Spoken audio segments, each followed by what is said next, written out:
What's going on, everyone? Wait a couple of seconds here till some people start popping on. Got a couple of things I just want to cover very quickly,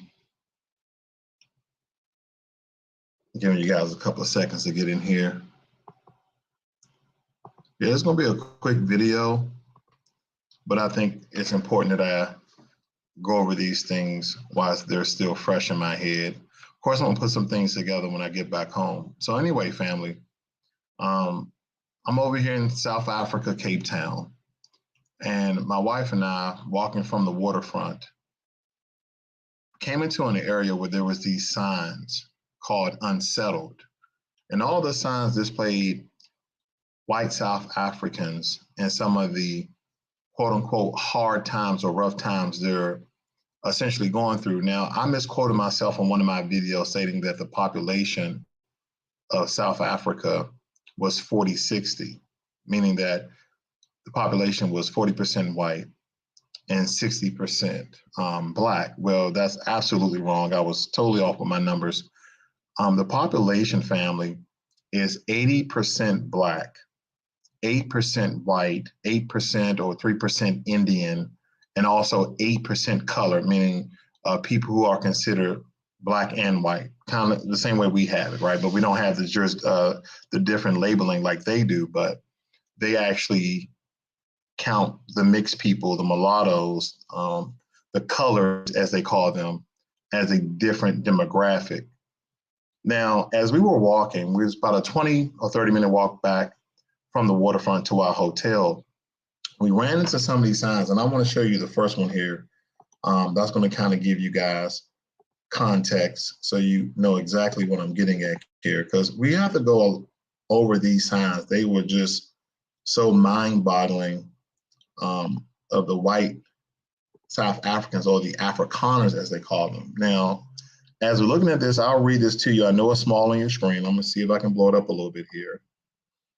It says, Unsettled is a project that explores white South African histories, privileges, and reflections on identity. Every nation has a past and must confront in order to see their present clearly and to imagine a different future. I grew up just as apartheid came to an end. Ever since starting primary school, I've been told that I'm a child of the Rainbow Nation. The end of apartheid was signaled by a great gesture for forgiveness and hope, one that must have seemed at the time to transcend the decades of violent oppression. Many white people seem to have taken the release of Nelson Mandela and the platforms for redemption and healing under the Truth and Reconciliation Commission as absolution. It was not absolution. As South Africa struggles to come to terms with persistent social and racial inequality, the project seeks to urge participants and audience to examine their historical and future roles within a landscape marked by deep social scars. Now, family, the reason why I had to give you guys the population, because the citizens of South Africa is only 8%. Now, I don't know the many businessmen that are non-citizens that are here, because we saw, when we was at the waterfront, family, it was 98% white people at the waterfront. Now, I understand that's a tourist area. That's what a lot of people, we saw people from Canada, of course, people from all over the world in South Africa, but majority of them were white. Okay, we saw some Indian folk, we saw some Middle Eastern folk, but majority of them were white. And when we started to go around and asking people who own the businesses, even the hotel that I'm currently in at one of the Marriotts, white people. Now, not all of these white people are necessarily South African, but I can tell you this, majority of the businesses, especially these very, very large businesses, are owned by white people. And I'm going to do a tape where I'm going to show you a conversation I had with a cab driver. I might pop that up during this video, depending. I'm on my show, my wife's computer right now. I didn't even bring my computer. My phone has been on the fritz since I've been here.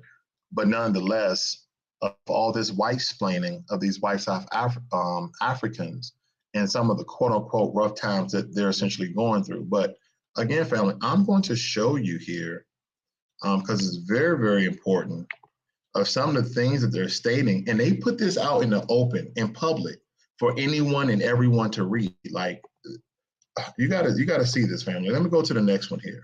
Let me go to the next one. Here we go. Now, here's a gentleman. Here's one of the signs. Shaka actually said the whites are going to come over the sea and take your country. It is a fact. It happened. Now, listen to this mess. I am 60. I was born in Zululand. This is my place. Umgungu means the foam on top of the waves of the sea. I understand why they call us that. That is where we came from. We came out of the sea on boats. Shaka actually said the whites are going to come over the sea and take your country. It is a fact. It happened. I've been in the military for 20 years. I've been to places. I didn't do anything wrong. Listen to this. I didn't do anything wrong. I don't regret being there. Personally, it has nothing to do with apartheid. We did what we had to do. Okay. Now, family, if you guys are not familiar with apartheid, now he said we did what we had to do. Okay, that is downright evil, what he said. He said, I don't believe we did nothing wrong. And there he is with some sort of tribal head necklace around his head and bracelets, and then a South African flag behind him with his little Shih Tzu dog in his lap. Okay. Now, for you guys who are not familiar with apartheid, apartheid is closely related to Jim Crow and as well as slavery in some regards. Now, here it gives a basic definition what apartheid is, because it lasted for essentially 20 years. Apartheid or apartness, okay, in the language of the Afrikaners, and people who call themselves Afrikaners are 99.9% white. Okay, Afrikaners, Boers, Zoekers, all of these are names that the white South Africans in their different tribes give themselves. So apartheid simply means apartness. It states that, and I don't know if you guys can see my screen, but I believe you can. It states that was a system of legislation that upheld segregation against non-white citizens of South Africa. After the National Party gained power in South Africa in 1948, its all-white government immediately began enforcing existing policies of racial segregation. So for a long time, the whites have been controlling, the politics here in South Africa, as well as the businesses. I don't believe any big businesses in South Africa are owned by any of the Black South Africans. They have a high rate of poverty, and they're 80% of the population. Now, the reason why I kind of want to show you this video later on with this broadcast, family, is because I spoke to a cab driver and I say, hey, do you support or do you agree with Julius Malema and the EFF political party? He said, well, no, I'm not agree with his views because he's talking about violence. I said, well, anytime in history that anyone took land, resources that they couldn't negotiate on, they took it by force. And you guys are 80% of the population. And you just stated that you have a high rate of poverty amongst the Black South Africans. And let me tell you this, family, I don't know if it exists that there's a white homeless person in South Africa. If it is, I haven't seen them. Okay, I know I've only been here a day. So please, in the comment section, rip me a new one. Okay, because maybe you know something I don't know, but I'm going to be here for quite some time. I'm going to make sure that I get a lot of video coverage. I'm going to try to cut down the videos while I'm here because I'm going to focus on just getting small clips and then I can bring those things together. But this was very important today because my wife and I, as we was coming over in first class, we kept getting looked at very strangely, not by the staff. We flew Qatar, not by the staff, but by the people in first class, right? Because we were the only Black people in class. Okay, so we felt some sort of racial tension, like, oh, how are you guys affording this? Like, you don't belong here. I'm not stating that's what they said, but again, coming from a system of white supremacy in America, you can just feel the negative energy that we were feeling in first class. Okay, so let me move on. Where am I at? All right, here we go. So he now let me finish what this guy is stating. He said, we didn't do anything wrong. And I told you what apartheid was, right? He said we did what we had to do. Yeah, we had to come over here. We had to kill the black folk. We had to take control of their governments. We ran their economy. We extracted and exhausted their resources: blood, diamonds, gold, magnesium, iron, you name it. They did it, family. Okay. Those days you were forced to go do your national service, and I enjoyed it. And I enjoyed it. He loved it. He loved putting Black people under a system of oppression. He loved killing and brutalizing, okay, and terrorizing Black folk in their own country. He enjoyed it. That's what he's saying right here. He said, I don't think there are ghosts. The youngsters today, it is more than 20 years since the end of apartheid. If you can't improve your situation, there's nobody stopping you from improving yourself anymore. You can't say it's apartheid stopping you. You can go to school, you can go to the university, you can go to work, you can do whatever you want with it in that time. I just believe that for some people, it is hard to forget to put the past behind them. Family, who does he sound like?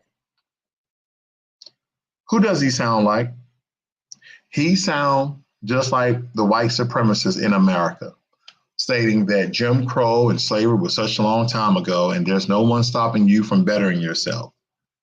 Because here's the thing, the people who were left here, how can I, I'm trying to make sure I'm being politically correct here, family, so bear with me. The white people who have been here for generations came over from mostly from the country of the Netherlands, the Dutch, right? And so you get a lot of this weird language, the Afrikaner language. You'll hear terms like boa and zoekers and things of that nature. And they're basically the descendants of the Netherlands people, and they come from the Dutch, okay? So when he stated these things, that he enjoyed his military service and that he was enduring, he did what he had to do. Again, this is another form of white splaining, that he has to put Black people under subjugation and control in order for their countrymen to live a better life here. And again, family, even to this day, the white influence on the ANC party, from what I'm gathering, is still prevalent, even though there's a dark melanated Black African president. But the ANC is the African National Congress, which is a social political party, but it's being controlled by the business class, which is majority white here in South Africa. It's pretty rough here once you learn the politics and the business of it all. And when you go down to the waterfront, one of the most prestigious and most economical, stable places here in South Africa, especially Cape Town, you start realizing where all the wealth is. All the Black people are in servitude, all in servitude position. I have not seen not one white person serve anybody, okay? I've seen them as managers, and that's about it. I haven't seen them as security guards. I'm pretty sure there's some white coppers, maybe some detectives and police. I can't say that. But from my anecdotal, very, very short experience, this is what I'm seeing. Of course, as I travel the country more, I'm pretty sure I will see more, and I will definitely let you guys and keep you guys informed on that, okay?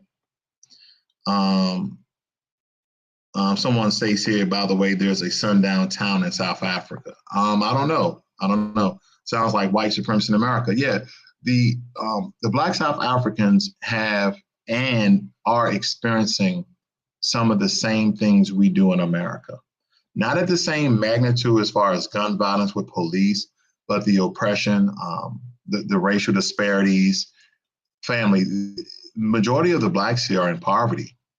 Okay, and like I said, I may share that small video clip with the cab driver, because I think that's very important, because it shows you that, take for instance, Americans, right? Black Americans. We don't have any military power because we don't have our own military, right? Because the British settlers, or the British murderers, whatever you want to call them, came over and took the land from the Native Americans and also the Black Aboriginal people that were there.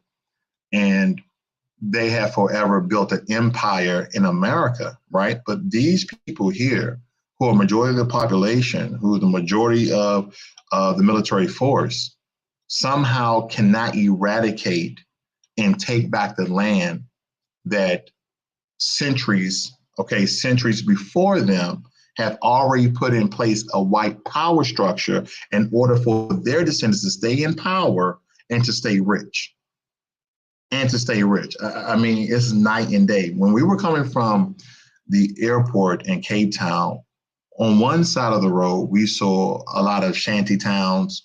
We saw a lot of sheet metal homes. And then on the right side of the street, we saw built up homes. And I don't need to tell you who was living on what side of the street, okay? So let me move on here, family. Let me move on. All right, here we go. Here's another one. I found that it was very hard to find someone who had voted for the National Party. If nobody voted for them, how the hell did they get in? How in the hell did they get in? We came here in 1964. I didn't want to come. I had been boycotting South Africa before that. I wanted to go to Canada. He wanted to come to South Africa. We moved with our 3 babies just after the Sharpeville massacre. I found that it was very hard to find someone who had voted for the National Party. If nobody voted for them, how the hell did they get in? Human beings are just prejudiced people. They're found something to be charged against, and usually is without any real thinking. Helen Suzman Party, because I believe in justice. She was a lone voice in the wilderness like John the Baptist. People who say they never had a choice, they didn't know what was going on, is not true.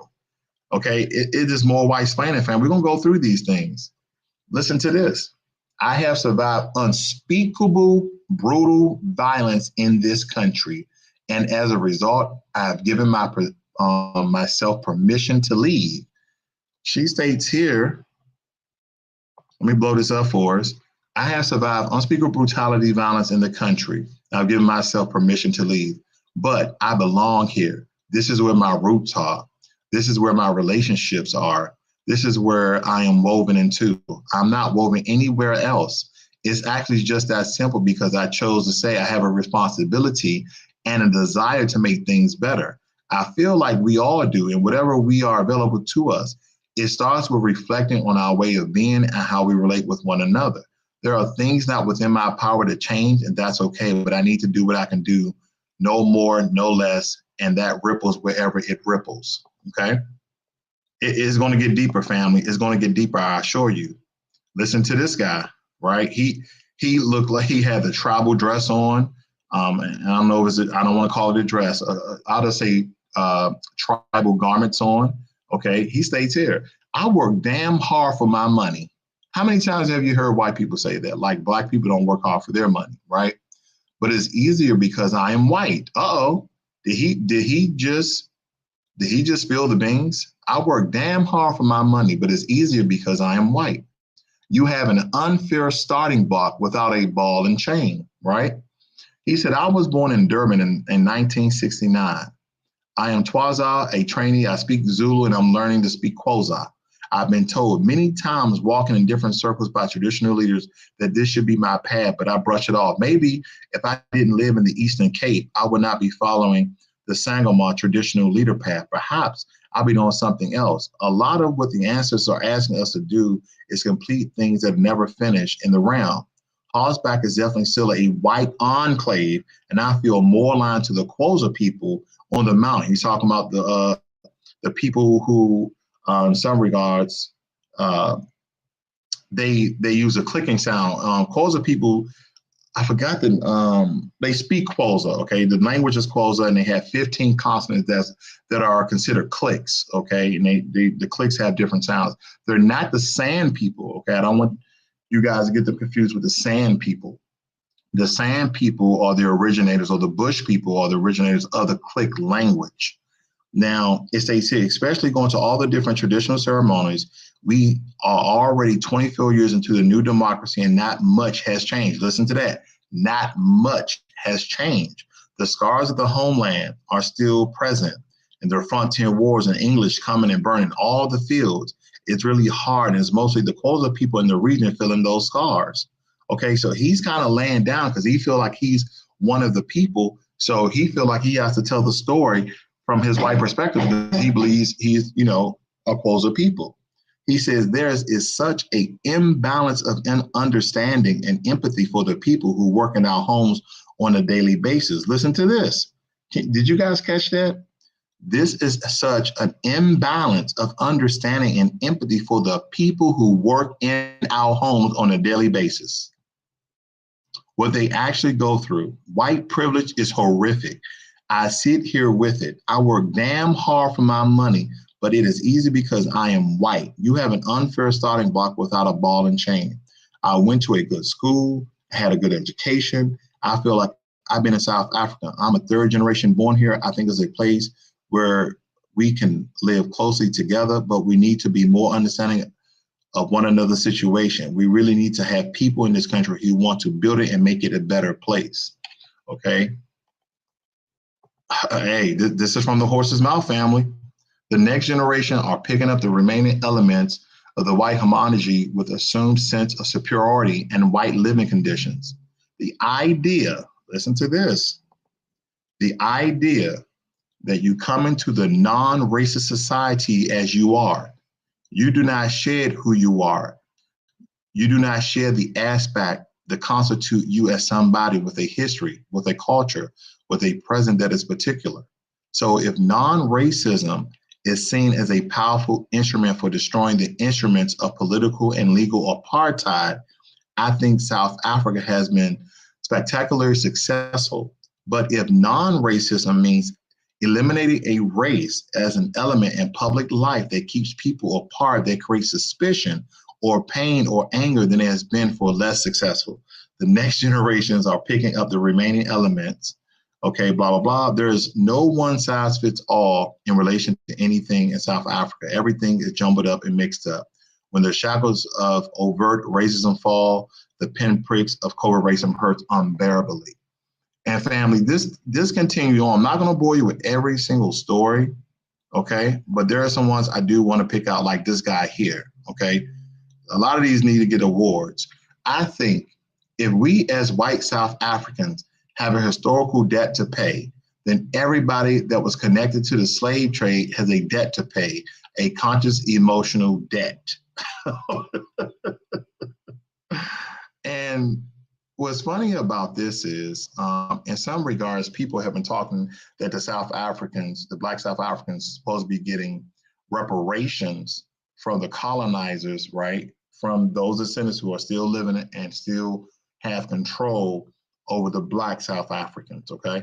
So that's what he was referring to. He goes on to say here, family, it was hugely presumptuous of Livingstone and Stanley King Leopard in particular to use the idea of primitive people with no class. Listen to this. He called them primitive. To use the idea of a primitive people with no class or no culture that need to be saved from themselves. It is just so ridiculous. We are still suffering from that in Africa, with the idea of the dark continent still prevalent. It started with those early missionaries and explorers. He's absolutely right. It started with slavery. That stigma is still attached to Africa. I think if we as white South Africans have a historical debt to pay, then everybody that was connected to the slave trade has a debt to pay, a conscious emotional debt. No, you have money to pay. You have money to pay, sir. There's no emotional debt. There's no emotional debt. Just like the oppressors in America, you have a debt to pay, okay? There's no, I never heard of emotional debt. What are you gonna do with emotional debt? What I'm gonna do with emotional debt? I'm gonna cry about it, you're gonna hug about it, you're gonna kiss about it. What are you gonna do? No. Majority of the Black South Africans live in poverty. And it's not because they don't work hard. I see Black people here working all over the place, working their butts off for pennies on a dollar, but they don't own anything. They own absolutely nothing. Okay, so let's not get too mixed up. And I'm just going to read what she has on the left here. I suppose the only glimmer of hope on the horizon is that we as whites only make up 8% of the population. So we are becoming increasingly irrelevant, as you should. As you should. And I don't mean as people. Okay, they should become irrelevant as people. But here's the thing. your ancestors did a great wrong. And unfortunately, some of the pressure is falling on you. I know some people may say, well, the son shouldn't pay the sins of the father. But when you look at this 8% family, do you know this 8% is the wealthiest class in Africa? The 8% of the white citizens here? And family, when I'm telling you that they own majority of the businesses, it reminds me of last year when I went to Ghana. Family, when I went to Ghana, oh my gosh, Ghanaian people make up over 90% of the population in Ghana. But the power and the business class was broken up between the Chinese, the Italians, the Lebanese, the Indians, right? Because this is kind of way it works in Ghana to a certain degree. The Chinese has built up the infrastructure, mining. They're also building a port over there in Ghana. I don't know if it's a naval port, but I know it's going to be a trading port that Ghana has given the Chinese land. I think they gave them almost 70,000 acres where they can actually build a town and a city right there at the port. The Lebanese owns a lot of the malls as well as the restaurants in Ghana, especially the Accra area. I can't speak too much to Kumasi because I did not go. I went to Accra. The Italians own majority of the real estate in Ghana, okay? And the Indians own a lot of businesses as well as Mars as well. So in these dark melanated African countries, they do not have control of their politics in some regards, even though they have black faces in some places, right? And they damn sure don't control the economy. They have other people in their economy that benefit off their economy. And the only jobs that the citizens can get are servitude jobs, not ownership jobs, not jobs that can create other businesses out of this. The same thing goes for South Africa from my 2-hour research and some studying that I did prior to. Okay, let me move on. I got a couple more here for you. Okay, now this one was shocking. Okay, this one, this is from a 16-year-old. She said, I can stay here and face what I have inherited, or I can go to America and face everything there. There is nowhere I can run to. I am 16 and I live in Cape Town my whole life. My mother is American. My father was born here. I feel a big responsibility because I am white. There are things I need to change. I feel a big responsibility when people are crying out to be heard. I need to seek them out and listen to them and hear them. I must draw people into the wealth that I have inherited and the land that I have inherited. Family. This is where we're talking about generational wealth. This is what we're talking about, generational wealth. And this is why a lot of people don't agree with some of the rhetoric that Julius Malema and the economic freedom fighters, because he wants to go through the logs. He wants to go through the ledgers and give the Black people back their historical lands. And that means stripping those white people who've probably had that land in their family for, 100 years, but nonetheless, it was wrongfully taken, okay, by force and by oppression. He wants to right the wrong. That's exactly what he do. And what he's have fallen into is that the only way to get this done is by force. The only way to get this done is by force, because if my memory serves me correctly, he used to be a part of the ANC. But he broke away from the ANC and he started the EFF. And under the EFF, he has over 1 million followers on the EFF. And believe it or not, family, I tend to side with Julius Malema more so than any other political party in South Africa. This is very important, okay? This is very important. I am not condoning violence, but he says something very powerful. He says something to the point where the only way that we're going to be able to do this, we have to make radical legislation that is backed by enforcement, right? That's backed by enforcement. and willing to pay for them tickets to go to their European countries. But let me continue, because what she's stating is the minds of some of these people here, right? And she's only 16. So we see how many generations down that this has really contaminated the minds of the white people here.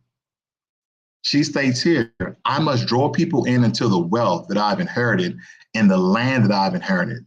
It hits me how little I have to do for what I have. You heard what she said? Look at the indignation, okay, and the arrogance in her talking. She states here, it hits me how little I have to do for what I have. And if you notice in her picture, she goes to a private school. In terms of historical debt, we cannot put a numerical value on it. White South Africans need to do that. Share wealth, share land, listen to others, being humble. Right now, I'm seeing a lot of white people escaping South Africa to England and Australia, as you should, in my opinion. I don't want to do that. I have a responsibility to be here. It will be scary, but we have to face up to the past. Otherwise, nothing is going to change. Also, where would I go? I can stay here and face what I haven't heard it, or I can go to America and face everything there. There is nowhere I can run to. Basically, she's stating, like, I'm not leaving the land and wealth that my family has built for me here and oppressing these Black people. I can care less. I'm not going nowhere. I'm willing to fight, die right here in my wealth. And that's how a lot of them are, all 8% of them. But again, very, very powerful 8% family. Very, very powerful 8%, okay? Let me move on. Let me see here. You can sit in restaurants in Cape Town and think to yourself, what island between Europe and Antarctica is this? What strange place this is? I said the same thing today. I was on a waterfront eating at a restaurant, right? And all the people who were working there were white. Were Black. And all the customers were white, with one exception, my wife and I. And as you go up and down the waterfront, majority of the patrons inside of the restaurants are white. Very, very, very few. You saw some of the people, the customers were Black, but very, very few. Okay, very, very few. Let me move on, because I think I'm still gonna. Okay, I think that was it. I think I covered pretty much everybody, their family. I had to email myself that. Okay. Now I'm gonna try to find for you guys. I see some of your notes over here. Let me go back. Here we go. I see I got Jermaine Anderson in the room. Nice to see you, sir. White people own global businesses too, as well. There are white homeless South African, but it doesn't take away from the races. Okay. Let's see here. Racism and stolen resources are Black people. Yes, you're correct about the housing situation. Okay, at least I'm right about something here. Again, this is a preliminary report. YouTuber says 90% of the land is owned by 10% white people, while 10% of the land is inhabited by 90% of the Black people. That is absolutely correct, sir. Absolutely. Thank you for touching this topic. Money to pay and return the land resources. Okay. Yes, if you guys are new to the channel, please hit that subscribe button and that notification bell, family. Please hit that for me. I do appreciate your support. Okay. We're just highlighting some things here, family. Again, this is my first day, so take what I'm stating here with a grain of salt. The YouTuber says here that it's the same in Nigeria. And unfortunately, it's like this in many of the African countries, okay? Most of Africa is not all dominated by non-Black people, foreigners, okay? Yeah, give me 1 second, because there is a video that I want to cover with you guys. Just bear with me here. I'm gonna see if I can play this. The internet over here is not too fast if I was at home, but I'm gonna try to find this video to share with you guys. Let me see here. All right. Give me 1 second. It's about a 3 or 4 minute video. I think it would be, let me see here. All right. Okay. Well, no, I might have to hold up my phone Give me 1 second. Hopefully you guys can hear this. And my phone is about to cut off. Yeah, I had a long day, family. Very, very long day. But let me see what I can do for you guys here. Bear with me here. 1 second, 1 second. If I didn't take all these food pictures, I would have been to it by now.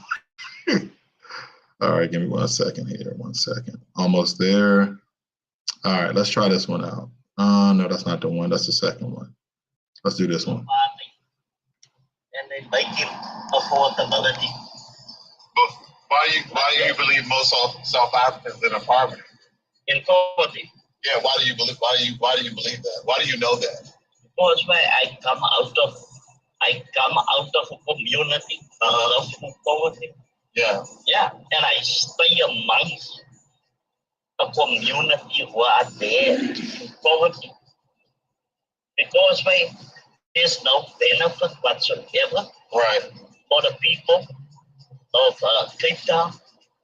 Because mostly of all these places where people going to overseas, people come and visit. Even we don't even own it. You don't own it. And that's so sad. Let me see if I get this straight for you guys. How do you change it? The only thing is mindset. Mindset? Mindset. That's the only thing.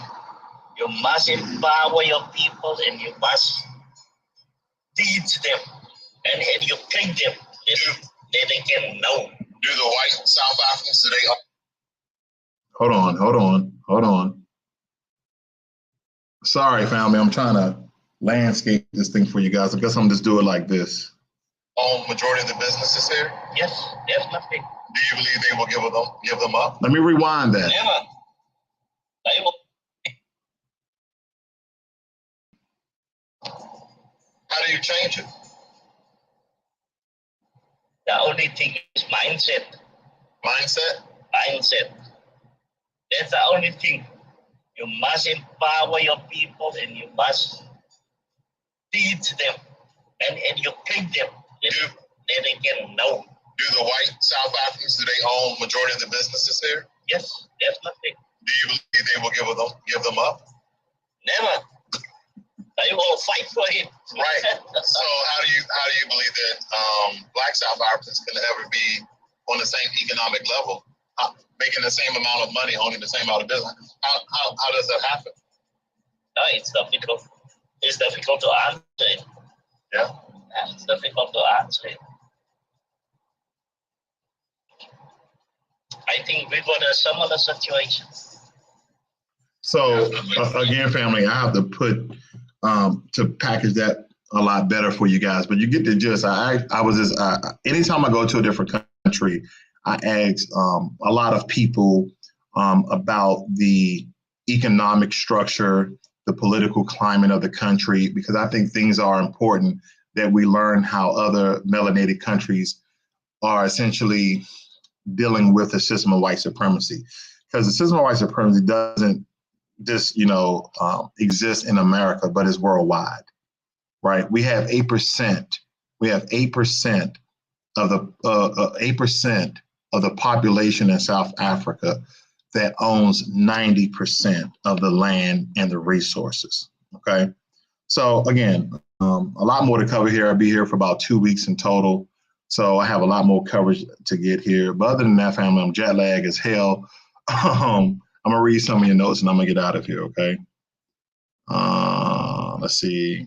The YouTuber states here, they will drag it out for many years to come so that they can use the same rhetoric they use in America. They don't want to return stolen land and resources. Of course not. Of course not. Totally understand that. But anyway, guys, you have a great and wonderful day. And of course, I see you guys on the next ones. Peace.